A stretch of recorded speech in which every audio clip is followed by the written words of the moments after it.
What's up, everybody? This is Devin White, linebacker for the Tampa Bay Buccaneers. You're listening to the LCC Network. Go Bucks.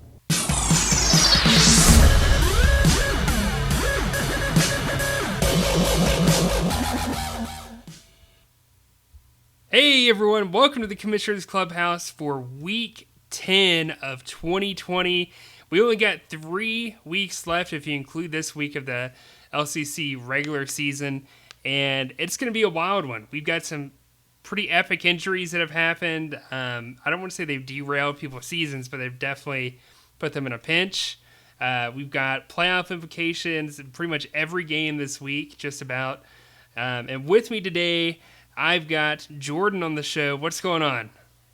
Hey there, what's up? What's happening?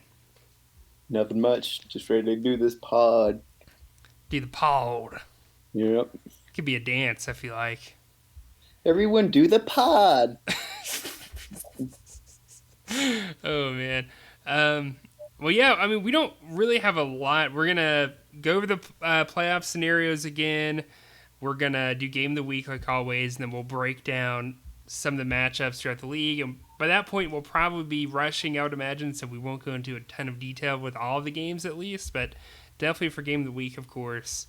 And playoff scenario-wise, honestly, we didn't write down all 24 scenarios because a lot of them are pretty self-explanatory. Some people just got to win a couple times and they're in, basically. Maybe have like one team lose a game or two, but for the most part, we're going to cover some of the bigger ones, some of the crazier ones, and some of the ones that could definitely, unfold this weekend. So you ready, Jordan? I am. Let's get it started. Let's do on it. This fine Thursday. It is a fine Thursday. Yep.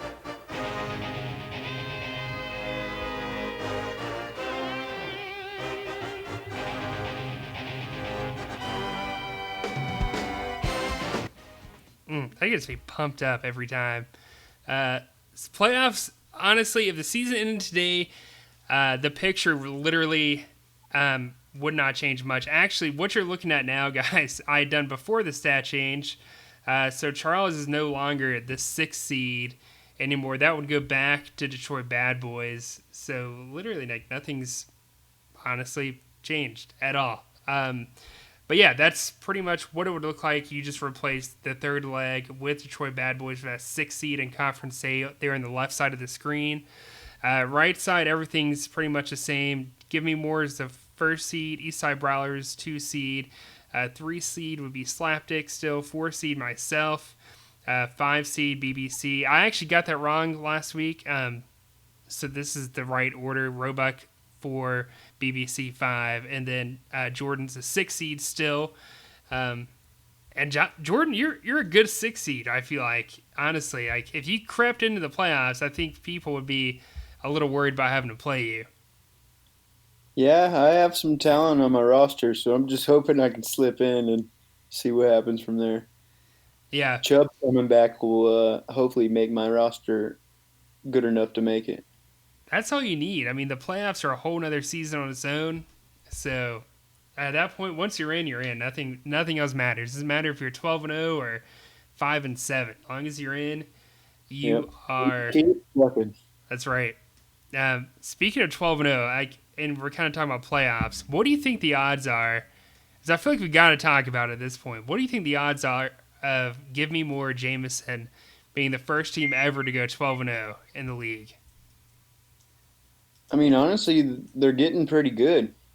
Yeah, I mean, as much as it's a numbers game, and I just feel like a loss has to happen. If you look at his matchups, like they're favorable to get the job done, and like so, unless a dud week comes, I could really see him doing it. Which, if I was in his shoes, would just make me extremely nervous going into the playoffs. But hey, if someone's gonna do it, why not Jameson? I know, right? I think the odds are actually pretty good. When you look at the teams he plays, it's Burrow's body count this week. Next week, it's Dirty Mike and the Boys, who's one of 2 teams who's officially been eliminated from the playoff picture. And after that, he has got Levitard Lobos, who's actually been up and down all season. So depending on what week you catch him, it could be a loss. But I'd say the odds are definitely in Jameson's favor. 3 more weeks, you've already won 9 straight. What's another 3 games? Yeah, and I'd say either Burrow or Levitard has to get him. Yeah, I agree. And I'd probably say honestly, like maybe Levitar has a slightly higher shot just because of the receivers could go off, but Yeah, that's kind of my thought. If I had to pick one game out of those 3 games for him most likely to lose, it would definitely be Week 12. yeah. I think he's got a very sneaky good team. It'll just be interesting to see if he can pull off one of the biggest upsets in league history at that point. But body count's listening, and then he's thinking, give me a shot this week. I know, right? We'll definitely jump to that matchup later on in the show. Yeah. So it's a big one. Playoff scenario wise, I want to go through a couple of these with you, Jordan, and definitely feel free to cut me off if you want to add a side note or anything, or if you want to take the wheel. But the only 2 teams that have officially been eliminated, like I said, Dirty Mike and the boys and Mufasa Moneymakers are officially eliminated from the playoff picture. I'm sure they probably already felt that way for a while, but it is mathematically official now. They cannot make the playoffs. And if Jordan wins this week, then Storm is officially eliminated from the playoffs as well. Not only does Storm need to win out, but he desperately needs Jordan. He needs to beat Jordan this week. So Hopefully, I just give him a mercy shot and a mercy shot. get it out the way. Yeah. So, hey, there might be a 3rd team by the end of this weekend. And like we've said all year, though, Storm's record, I feel like, does not totally portray what his team is capable of week in and week out. He's got 1,681 points scored for the year. Honestly, though, and put that into comparison, he's outscored. I'm trying to go through our conference right now. He's outscored Cody. He's outscored Cameron. He's outscored Michael. Almost everyone in that division besides Slapdicks, and really he's only like 20 points less than Slapdicks, who's first in that division. So, unfortunately for Storm, he has just had a crap ton of points put on him each week, and that's kind of been the story of his season. Yeah, he's had some real bad luck, and actually one of my losses to Storm, and I felt I took a little bad luck to lose that game. But as the season's played out, I realized the fantasy odds have evened out and kind of put Storm back, so I couldn't be too upset. Yeah, but, he's had some terrible luck for sure. We'll see how strong he can finish the regular season, but yeah, it's hopefully turns around for him. It's gonna be interesting to see what happens this week with you against my dad and me against Storm. So obviously both those games have some pretty big and of course I'm rooting for Storm this week to help out in the division. Yeah, I can't really say that from my angle, but I'm hoping I can just put him to bed early. Just let him take the rest of the year off. But here's one of the craziest playoff scenarios I've ever heard of in fantasy football, and this is for Hunter.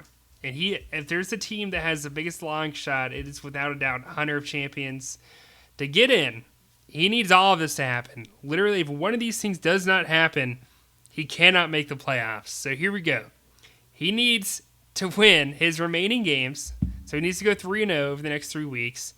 He has to have Charles and Billy lose their remaining games.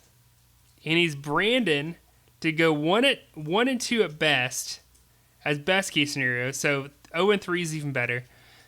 Mondo needs to go 1-2 at best, and he needs to surpass him in points for, or just have him go 0-3, and that's even better, and that helps him out even more. And then here, this is one of the crazy ones. Colby needs to go 1-2, but he specifically needs to beat Charles. No one else. He has to beat Charles. And a win versus anyone else, and he's done. And then he needs to surpass Colby in points for, who currently leads by 142 without any stat changes. of yesterday, so that may have changed a little bit, which means Hunter needs to outscore Colby by an average of roughly 48 points per week. And again, if any of those scenarios does not pan out, Hunter cannot make the playoffs. So that is one to watch this week. Yeah, you probably have to go back and listen to this like 3 times to get all that. But so you're saying there's a chance? Exactly. I am saying there is definitely a chance. I don't even year ago. That is Hunter right now. He is still standing at a rough year, but hey, you know what? 2-7. If you can go 5-7, make the playoffs, more power to you. That's difficult to do, especially when you've got some really good teams in this conference over there. All right, so our next one for Matt. This is a little more doable. These next scenarios. Yeah, these ones are nowhere near. I should have saved Hunters for last because that was the most fun to put together. But for Matt to officially clinch a playoff spot,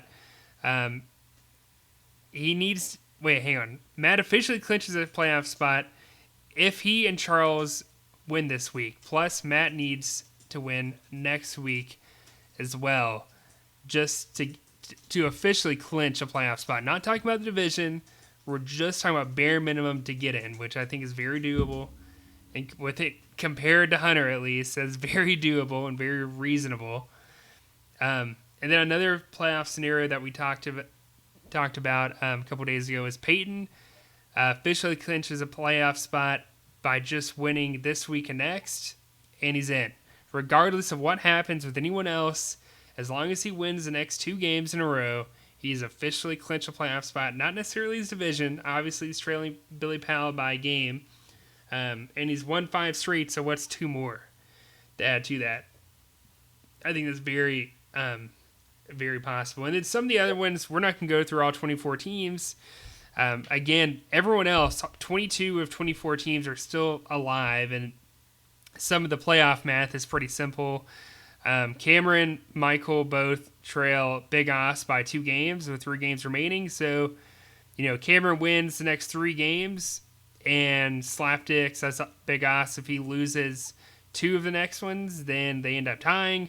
I think I'd have to go back and look. Can't remember if Cameron won or Big Os won, but if they split, it's going to come down to divisional record, and at that point, they'd be tied, which would come down to conference record and then points for. So you get the picture there. A lot of these games, a lot's at stake. I feel like for Conference B, it's going to be a little bit harder for the teams who don't have at least 4 wins to get in, like for Alex and for Cody, just because they're trailing the 6th seed by 2 games with 3 games to go. So they're going to have some help. They're going to have to win some games. They're going to have to put up some points, too, to catch Zach, who's Burr's body count, who's 5-4. It's going to be crazy. This week in particular, we're going to find out a lot more how things are going to look. Each week we go through, more and more teams are going to drop from this scenario, and we'll get a better picture of what the playoffs will look like. But this is my favorite time of year, Jordan. Like, literally breaking all these scenarios down and trying to figure out which one's the craziest, because that's the most entertaining to watch, to see what actually happens. This is what you live for. You got a little playoff boner over there. That's right. I feel like I'm working the election. I'm trying to give people projections of who's going to win. Like, I'm doing that with the playoffs. Stop the count. Stop the count. That's what Charles was saying the other night before the stat change. Yeah. Stop the stat. But even with Charles's loss, like, he still has a very good shot at making the playoffs. He only trails the 6th seed by a game. I know we didn't really talk about his scenarios or anything, but he could definitely still win his division. He could definitely still make the wild card with at least the 6th seed. So, and same goes with Colby, and Armando is still in this as well at 3-6, obviously. So it's gonna be fun. I think that's a pretty good segue though into our game of the week session. Jordan, did you have anything else you wanted to add? No, I'm good to go to that game of the week. Let's kick it off. Let's get to our game of the week. Let me get our sound drop. Hit it.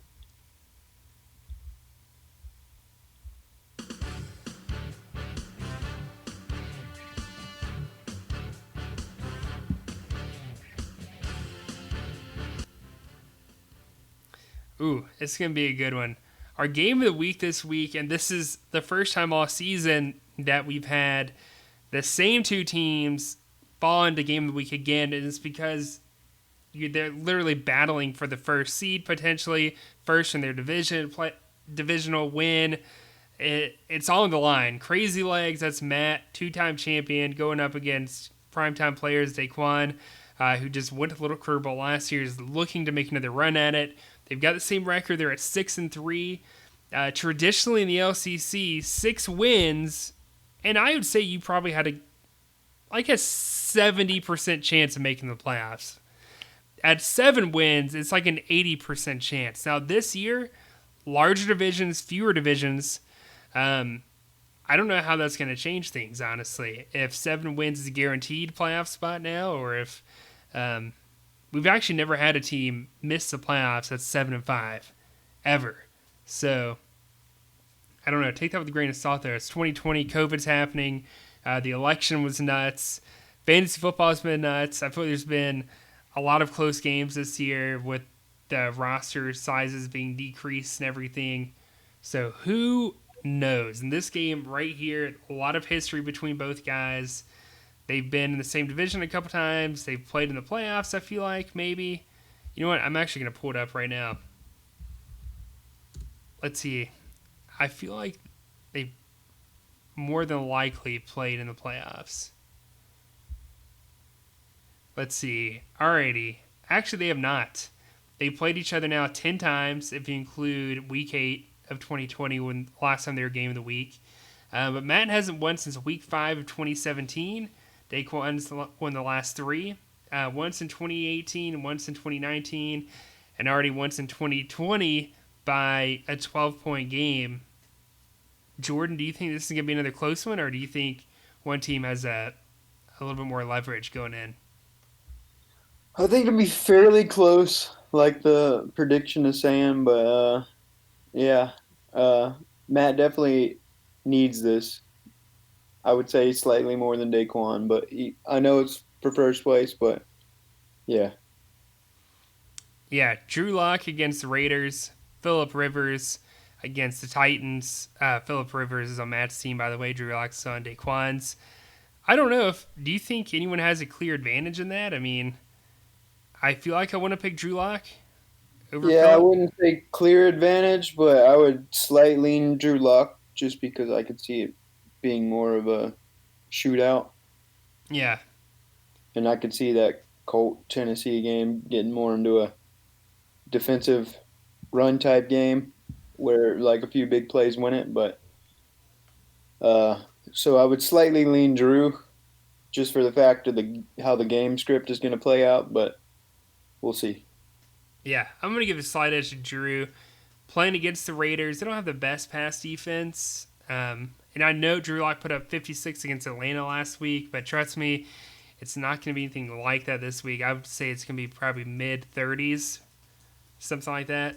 Like a good solid number that you want from a quarterback, whereas Phillip Rivers, he's been very up and down. He got 19 against the Ravens last week.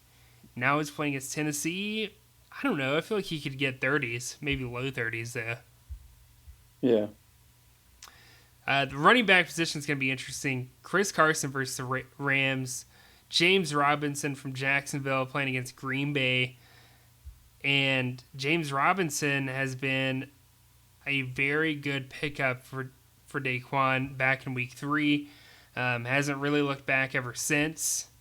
And I feel like Chris Carson was a great pick by Matt in the draft as well. At times. I know he got 10 points back in week 10 when he got hurt, or week 7 when he got hurt, and he's been banged up since. Assuming he comes back, though, he should be picking right back where he was, anywhere between like 30 to 40 points a game. Yeah, they've both been huge for both owners. Like you said, the biggest thing with Chris Carson is health. Matt's just had to wait for him to like see if he's going to play each and every week. But a great pickup with James Robinson by Daquan, and just in this matchup, I would lean James Robinson. One, because of what he does in the pass game, and two, like we said, at this point, it's Thursday, probably about 20 minutes from kickoff of the Thursday game. and we still don't know like if Chris Carson's even fully going to play on Sunday. No, I know he's So, running. Last thing I read, he is running yeah, now, but there's just he didn't practice today. yeah, there's just a difference between running and running into tackles. Yeah, And so even if he is playing, does he get a full workload? 25 carries? I don't think so. Just they've gotten okay production from say like DJ Dallas. So like I don't think they're really going to try to throw everything on his shoulders. I mean, let's be real. The Seahawks have bigger fish to fry when this season's all said and done. So yeah. I don't think they're going to try to grind him into the ground on a Week 10 matchup. No, So I I'll go agree. James Robinson. I'm gonna go James Robinson too. I think the Packers' rush defense is about middle of the road. They're not. I don't think they're great, but they're definitely not bad either. And I think James Robinson, like you said, I mean, he gets about 5 catches a game. I mean, 5 points. Yeah, That's a good number just from catches alone. I think James Robinson will probably wind up with about 30 points by the end of that game. So, and if Chris Carson doesn't play, obviously, then Matt is in a very sticky situation, and that could put him at a huge disadvantage. I agree. Uh, DeAndre Hopkins versus Robbie Anderson. I know everyone's natural, conclusion is, of course, DeAndre Hopkins, but they are playing against the Bills. They do have a pretty good secondary, honestly, and I am worried a little bit about DeAndre being put on an island over there. He only got 9 against Miami the other week.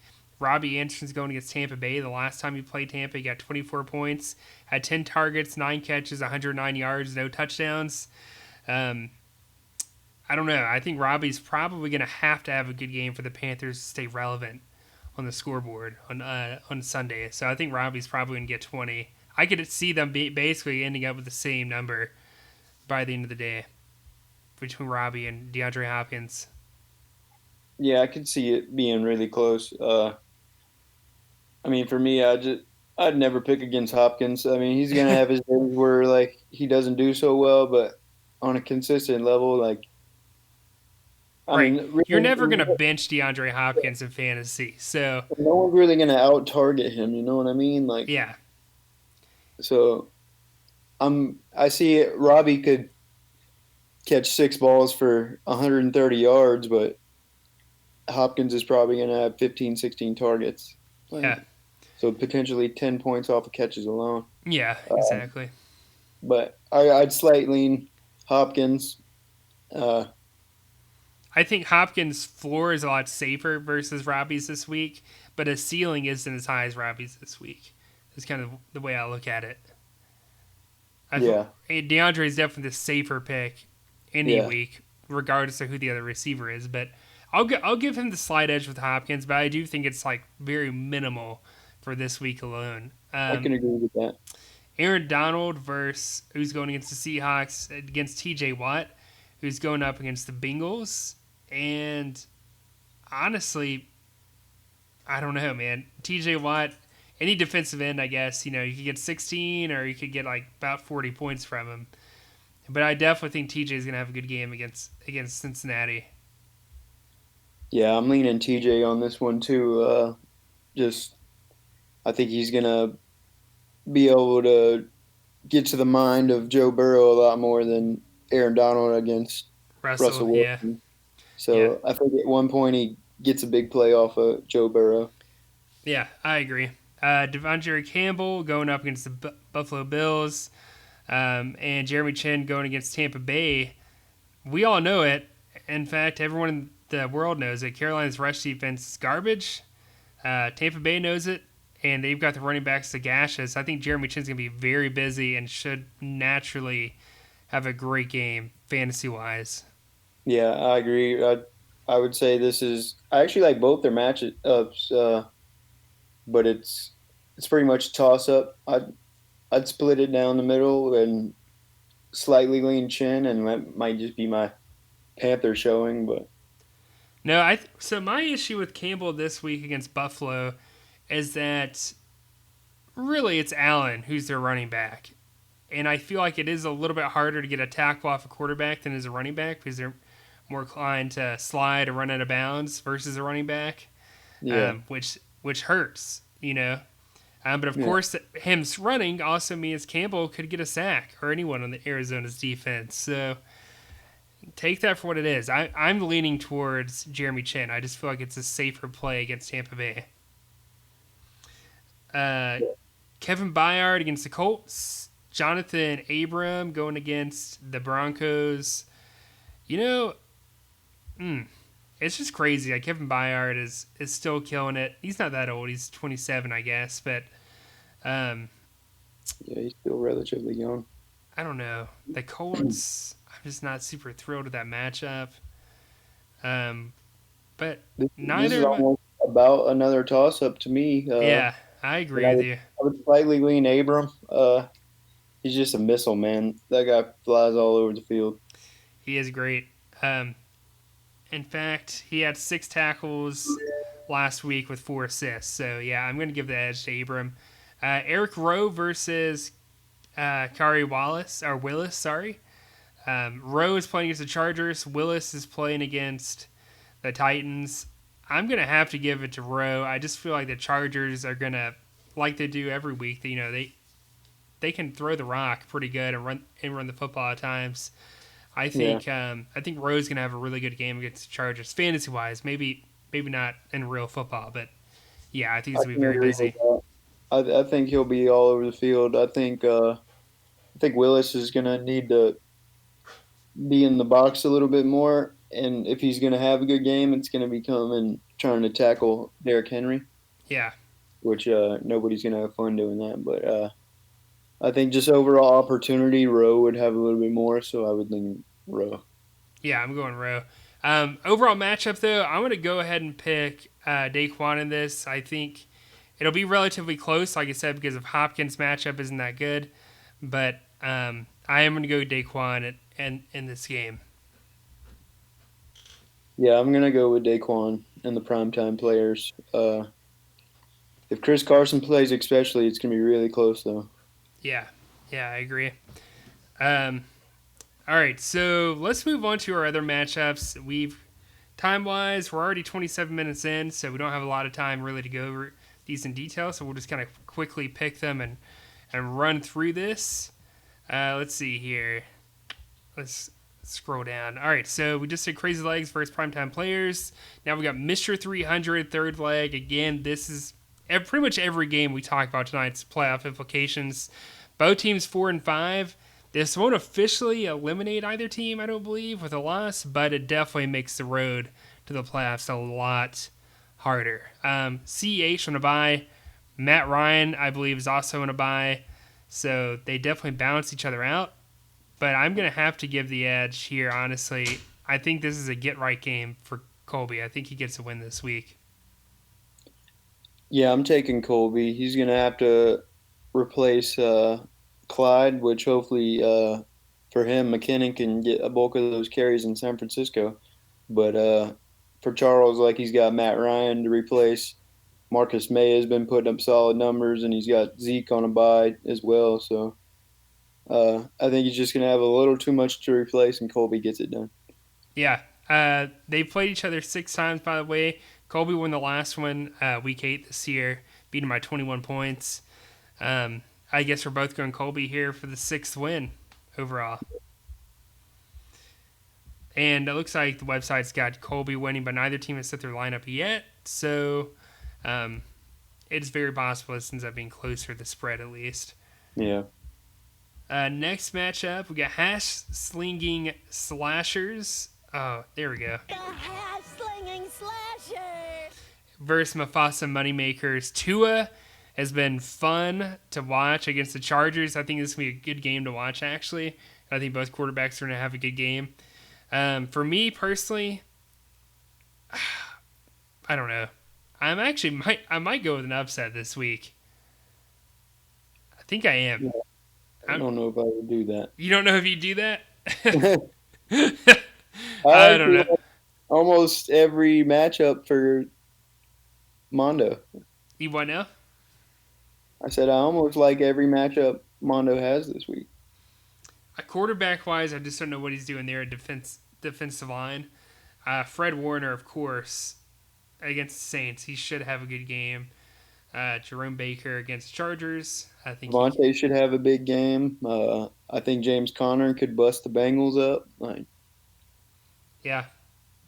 All right, you So convinced me. I'm going to go Hassling Slashers now. I'm gonna go the Slashers, and yeah, you could rethink that upset. Yeah. Armando did win the first game, though, of the season at least, Week 8, 2020. He won 210 to 126 in a smackdown. Do you think it's going to be another beatdown at least? It depends what Mufali can get out of Tua and Thomas. If they can play well, I think it could be somewhat close. But right now, I'm seeing a blowout. I don't even like Baker, and Baker's got a great matchup. Like Yeah, I he'll agree. probably have a freaking rushing touchdown or something. I think it's going to come down to, does Josie Jewell and Tremaine Edmonds ball out again from Mufali? Because if so, I think he has a shot. I still don't think that guarantees a win. Right. Next matchup, we've got She's the Man versus Hunter of Champions. That's Maria versus Hunter, of course. Maria 7-2 officially clinched her division with the stat change against Charles, and Hunter over there is 2-7, his worst season ever in our league at least. I mean, he's traditionally been a playoff contender, knocking on the door of getting in the Little Critter Bowl. So it is kind of surprising to see him struggle like this. I just don't see honestly how he's gonna walk away. Maria hasn't set her lineup yet, but I don't even know.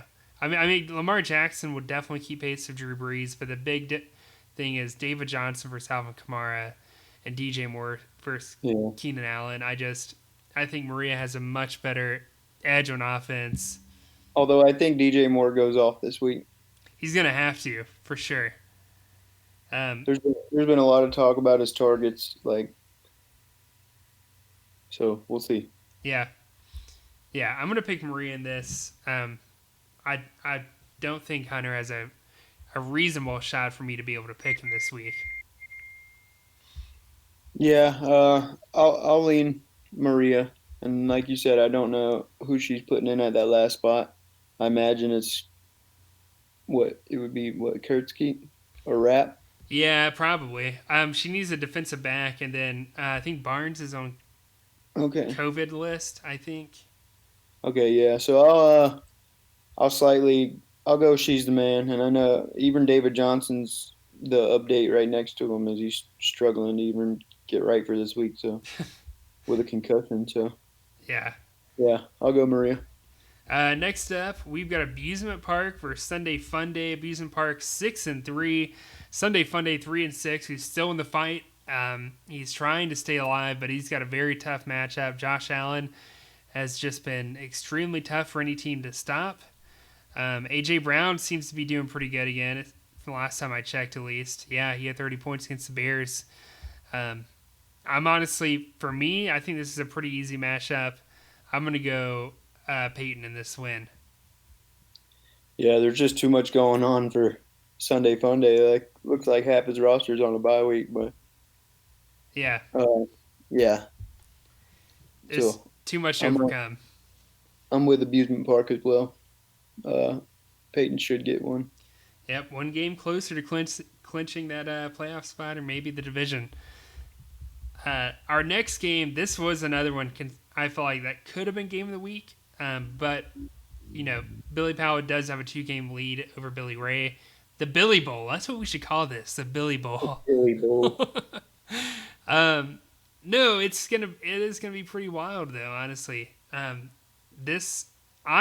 if he wins, if Billy Powell, beg for G-Reg, by the way, for those that don't know the names associated with the team names, you know, that'd put him a 2-game lead if Peyton loses this week and beg for G-Reg is able to win with only 2 games to go. So that would put him in a very good spot the last 2 weeks if he's able to win this. Yeah. I'm trying to. Does Billy have someone not in his lineup? 1, 2, 3, 4, 5, 6. Yeah, he's missing. He's missing a running back. Yeah. But just looking at it, I'm gonna go uh, G-Reg. I am too. I'm Like not. I said earlier, I thought the Raider Denver game was gonna be a shootout, and Derek Carr will have a lot to do with that. Dalvin Cook has looked crazy. I say it every week. I love his defense. Like Yeah. I would kill for Brian Burns and Devin White. And Brian Burns, like I know he hasn't gone off a lot, but just like watching every single Panther game, like He is literally if you watch the Panther games, if someone out there who's not a Panthers fan doesn't watch them, literally every game Brian Burns is literally just inches away from getting a strip sack. I swear to yeah, God, it seems like every single game, and sometimes it works out, sometimes it doesn't. Um, but my I God, think he is. man. I feel like when we get a little more help along that defense, his numbers are gonna explode. I say it to Cody every week, like Brian Burns is an animal. His win rate is outrageous. It's amazing how many like times he's half an inch away from something huge. But uh, yeah, enough about him. I'll take G Rig. Yeah, I'm gonna go back for G-Reg in this too.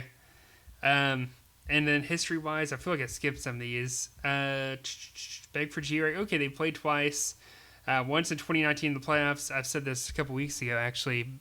Billy Ray, Detroit Bad Boys won 318 to 253. But Beg for G-Reg was able to get a little bit of payback back in week 8 and won 224 to 212 in a relatively close game. So it'll be fun to watch that one for sure. The Yeah, Billy Bowl, phew, anyone's game. But we're definitely any going game. we're definitely going back for G-Reg though. Next up, this was literally all right. So it's between probably 3 games. The top 2 were definitely, obviously the one we picked, Primetime Players versus Crazy Legs. But this one, Afternoon Delights. Let me get your sound drop, Jordan. This one was probably number 2. And the only reason we didn't pick is Jordan said it would be kind of awkward talking about himself for a long period of time, which I can't Yeah. blame him. But no, you against my dad. I really need you to win, Jordan. Well, I'm gonna try. I need you to pull it out for me because that way, worst case scenario will all be tied, right? So if I lose Yeah. the storm, so it'd definitely be a lot of help if you could just just go out there and get a win. No big deal. Just tap it in. You are 5-1 against him though. You beat him week 8 of this year, 215 to 199 by 16 points. But the last time my dad won was week 9 of 2012 when he won 151 to 62. So you're in a 2-game win streak. He's on a 2-game losing streak. You've definitely got the momentum in this. I think for me, when I look at the matchups, my dad is hoping that he can get one of his running backs this week and not have to roll a DJ Dallas again if he doesn't have to. But I'm going to give the edge to you just based off that. He doesn't seem to have a totally healthy running back core at the moment. But we'll see. I'm going to give actually you the upset in this game. Although it looks like the website's picking you to win already because he hasn't set his Ain't lineup. no upset, but I'm just saying. I'll take me slightly, just off his running back situation's a little shaky. I do like Brady against Carolina for him. I know last time we played, Travis Kelce had a huge day, so I can avoid that. So hopefully me. I'll go me. Look at me. Oh man, it'll be a good one though. 6-3, 5-4, 2 teams who have been to the Little Critter Bowl. One's won. What you lost to Jade, of course, several I years don't back. remember. I don't remember. But no, it'll be a good game for sure. Next up, we definitely. I don't want to jinx myself, so I just feel like I shouldn't even talk. But I'm playing against I'm gonna get it all up in your vag. the Vegetarians, 2-7, a good 2-7 team at that. I'm 6-3. I feel like I'm a very fortunate 6-3. I've gotten lucky a couple times past couple of weeks, but sometimes, as the saying goes, it's better to be lucky than good. So I'll take what I get. Do I pick myself and take the risk of jinxing myself, or do I pick Storm, and play it safe. That way I win either way. I get the pick, or I get the win. Well, go ahead and make the pick. I'm going to, you know what? I'm going to give it to Storm. I'm going to say Storm gets the upset. I'm going to just put that out there. Yeah, I'm gonna say the vegetarians take you down and allow me to seize control of the division. Yeah, I mean, I hope you do win. So, I mean, yeah, I wouldn't. I mean, I'll obviously I don't want to lose the Storm, but I'll take what I Huge have day to. from Kareem Hunt and Mike Evans. Yeah, I think Mike Evans is gonna go off, unfortunately. But yeah, we'll keep it rolling. We got a rivalry game again. If these two teams had better records, this could have been game of the week, but unfortunately they don't. Even though they're still in the playoff hunt. Steel Curtain 3-6. The Spurs 4-5. Carson Wentz, Aaron Rodgers, Derrick Henry, Ronald Jones. I feel like I would be kind of crazy not to pick Cameron this week with everything going on. Yeah, I would say that. I'm gonna lean Cameron. I'm gonna say Cameron. Watch Antonio Brown come out and torch Carolina though. You know how mad I would be? But Like, yeah, this guy's been other than playing that, and he kills us. I'll lean Cameron. Now, you know what? Maybe if Antonio Brown goes off, that means Mike Evans doesn't. Maybe I want that to happen. I don't know. Yeah, could help you out.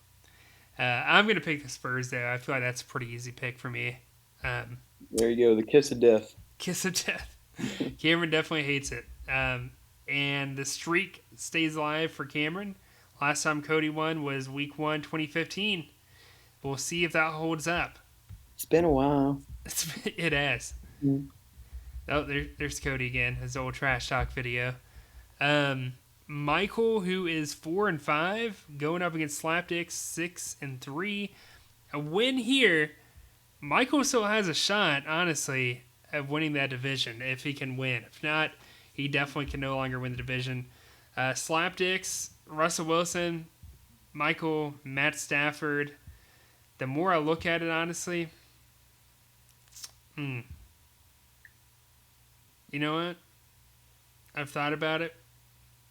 I'm gonna go with the Slapdicks here. I think they're gonna win. Yeah, I too am going with the Slapdicks. I think it's gonna be close though. Honestly, I really do. I mean, Yeah, Jordan it will Poyer be is a close. freak. It will be close. And I mean, I don't like that he's starting the Lions where they are going against the Skins. So, excuse me, the football team. The football team.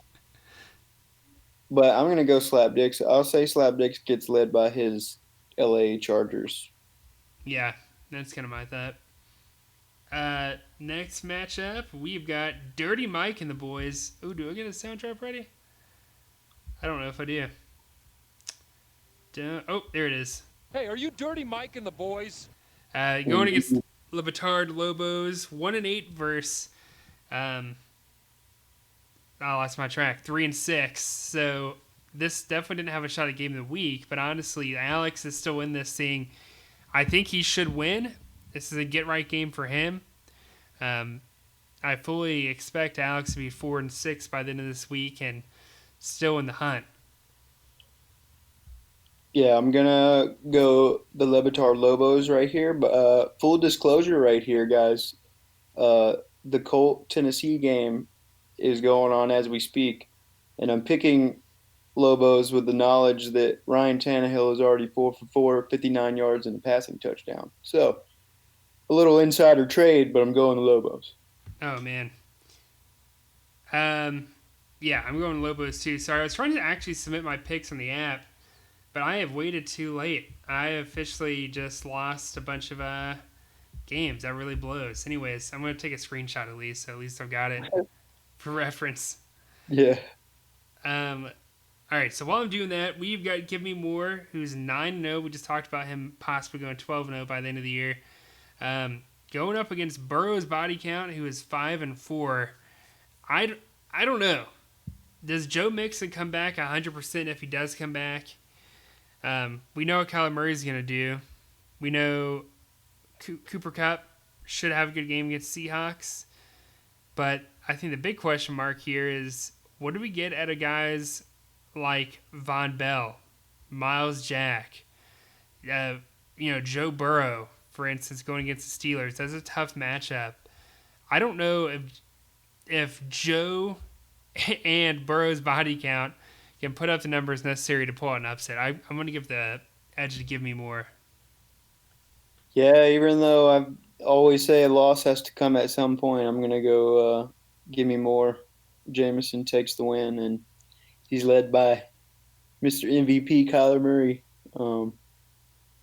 And we'll see if Burrow can make it close. I